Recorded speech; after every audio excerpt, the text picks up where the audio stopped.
আল্লাহ নবীর চাচা আমির হামজার লাশটাকে টুকরো টুকরো করে বিক্ষিপ্ত অবস্থায় ফেলে রাখা হয়েছে।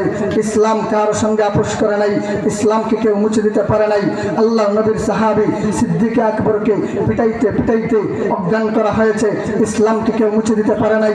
আল্লাহ নবীর সাহাবী উমর ইবনুল খাত্তাব রাদিয়াল্লাহু তাআলা আনহুকে নামাজের মধ্যে পিঠ দিয়ে খঞ্জর ঢুকিয়ে হত্যা করা হয়েছে, শহীদ করা হয়েছে, ইসলামকে কেউ মুছে দিতে পারে নাই।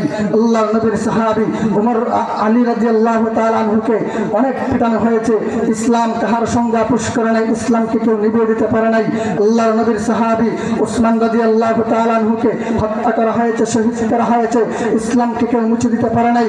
কারবালার ময়দানে হুসাইন রাদিয়াল্লাহু তাআলা আনহুকে সপরিবারে রক্তে রঞ্জিত করা হয়েছে, শহীদ করা হয়েছে, হত্যা করা হয়েছে, মাথা থেকে দেহ থেকে মাথা আলাদা করা হয়েছে, ইসলামকে কেউ মুছে দিতে পারে নাই। হাসান রাদিয়াল্লাহু তাআলা আনহুকে কয়েকবার বিষ পান করিয়ে হত্যা করা হয়েছে, শহীদ করা হয়েছে, ইসলামকে কেউ মুছে দিতে পারে নাই।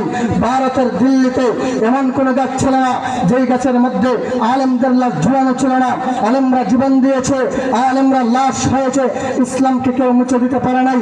সর্বশেষ 2013 সালের 5ই মে শাপলা চত্বরে তাহাজ্জুদের সময় আওয়ামী লীগ কর্তৃক স্বৈরাচার শাসক কর্তৃক ইমানদার মুসল্লিদেরকে পাখির মতো গুলি করে হত্যা করা হয়েছে, ইসলামকে কেউ নিভে দিতে পারে নাই।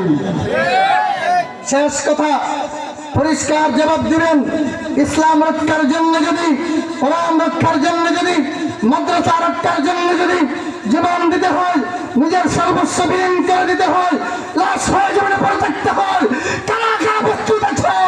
হাত তুলে আল্লাহকে দেখায় দাও।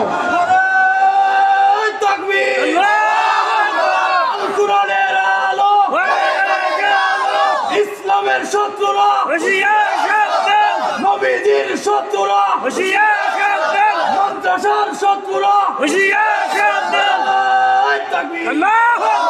যুবকরা প্রস্তুত আছো? প্রস্তুত আছো? কে কে প্রস্তুত আছেন?